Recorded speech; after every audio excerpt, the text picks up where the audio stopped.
Coming up on today's show, we got the latest on Jamal Adams. John Schneider spoke out. Adams responded. We'll go over all of it. Also, combine visits.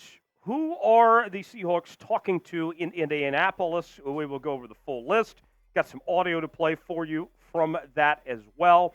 And then Mel Kiper Jr., his second mock draft of the year is out. We'll show you who he has the Seahawks selecting at 16 overall. If you're a Seahawks fan from the 206, give us a like on today's video. Show some love for your area. And if you're from elsewhere, comment in the comments section your area code and shout them out. Maybe you're from the 541 or somewhere else. Let us know in the comments section. We'll get started with today's show. Seahawks GM John Schneider spoke out about Jamal Adams and his future with the team. And let's just say that it went about as you would think it would. More from Schneider. This is according to the Seattle Times. Is he in his plans? Yeah, we'll find out. We'll keep working through things. We're still trying to figure all that out. Then Jamal Adams responds and says, looking forward to the opportunity. But it didn't all necessarily end there. This week, we've heard a lot from John Schneider, but kind of a man of few words, right? You have to read between the lines and see that John is saying a lot of things without saying much, right? And even further, look at what he said here about Jamal Adams. Talking about this past season, said it was a rough year for him. I'm sure Jamal will tell you guys it was hard for him. He fought his tail to get back. He was constantly trying to be out there, trying to be active, and working with the coaching staff, working with the trainers, strength and conditioning guys. I would expect him to get much healthier next year. Yes. Okay? So that's the expectation, but it isn't some great endorsement either that it means that he's going to be healthy for us next year. Because here's the reality. Seahawks can save some cash if they move on from Jamal Adams. Pre-June 1, $21 million all of a sudden opens up in cap space, and now you're pretty close to be able to afford Leonard Williams all of a sudden, among other things, right?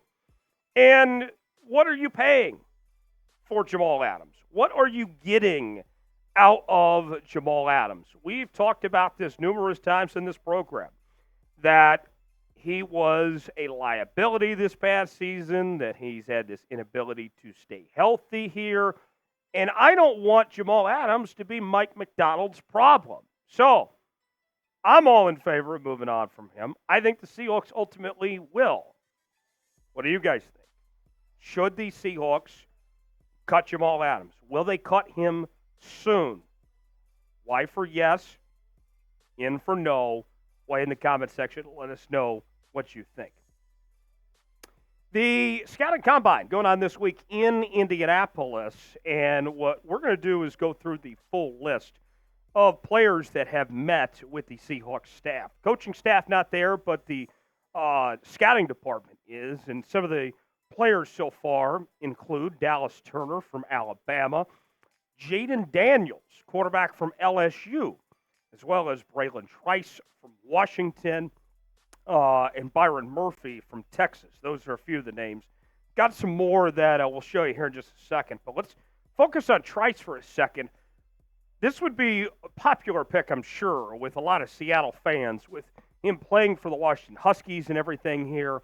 And he had a very good visit and is already kind of looking forward to the next one after that. Here's more from Trice. I won't get into that, but it was exciting to meet them. Obviously, being that I'm from the same state as them, hopefully I can get up there and visit with them.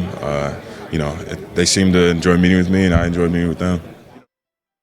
Now, a couple of those other names there, Turner and Daniels. I would be surprised if they're available at 16. The board would have to go a certain way. So it does make me wonder, are the Seahawks potentially interested in trading up for Turner or for Jayden Daniels. When it comes to Turner, we know the Seahawks have a need at edge rusher. They certainly could use a player like Dallas Turner.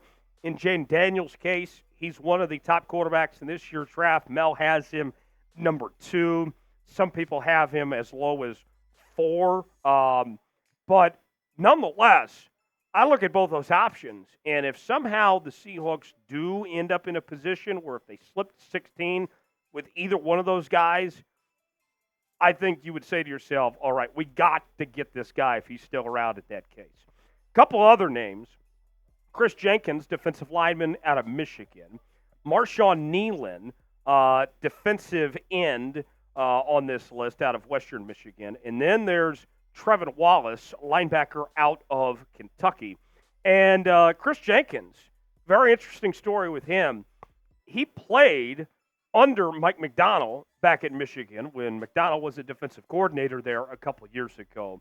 And he spoke glowingly about his Seahawks meeting in his time working with Mike McDonald and their system. Listen to this.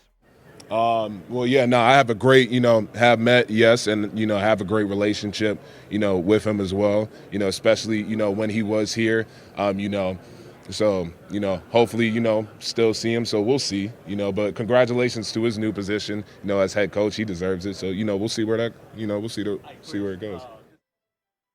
I think when this draft finally gets here, and just based on hearing what we've heard from Schneider and some of these meetings, how things have gone so far, the first step that John Schneider did when he took over the Seahawks, he didn't hire the guy everybody expected, the status quo hire with Dan Quinn. He found his guy with Mike McDonald, and that was a bit of a shocker, but it was a welcome one at that. Now you look at, okay, John Schneider says this week that he's disappointed. He's not proud of the fact they've only drafted 2 quarterbacks in 14 years. Does that mean that he's going to make a splash at the quarterback position or trade up, potentially do things that weren't the way Pete did things before? I think there's a chance that Schneider's got something up his sleeve here. Should the Seahawks trade up in the draft? Do you see that being a possibility? Let us know what you think. T for trade, P for pass. Let us know. We are your one-stop shop for all things Seahawks draft in 2024. We're bringing you mock drafts. We're reacting to what the experts are saying. We got a team that's covering the Combine in Indianapolis this week. We are all over it here on the channel. If you are a draft nerd like me, then you need to subscribe to Seahawks Today. We are going to be talking about everything you need to know when it comes to the draft. Keep us locked in right here on Seahawks Today, your draft headquarters like no one else. Subscribe now. You'll be glad you did. Mel Kiper Jr., ESPN draft analyst, has his latest mock draft out for the 2024 draft and for the Seahawks pick at number 16 overall. This is Mel's second mock draft. And last time, if you recall, Mel projected the Seahawks going with J.J. McCarthy, the quarterback out of Michigan. This time, a little bit different. In fact, he projects the Seahawks at 16 overall to go with Washington offensive guard Troy Fautanu at that number 16 selection here. And I have some analysis. We'll go over the scouting report and all this, but I got to say, this would obviously be a popular pick, and this would fill a big need for the Seahawks. That's kind of my instant reaction. Here's more from Mel. Okay, so guard might not be the most exciting position for a mock draft, but I can assure you that Seahawk fans should be happy with Fautanu, who could stay near where he went to college. That's because he's a fun offensive line prospect to watch on tape. He has excellent feet and plays hard on every snap. Fautanu started 28 games at left tackle for the Huskies, but I see his future on the interior because of his 6'4" frame. This isn't a sexy pick by any means, kind of like what Mel mentioned when you're talking about drafting a guard. But it's a needed pick for Seattle and this offense. As the Seahawks switch to this air raid scheme under Ryan Grubb coming over from Washington, Fautanu knows the offense already. He is ready to play day one and start week one for the Seattle Seahawks if this is the case.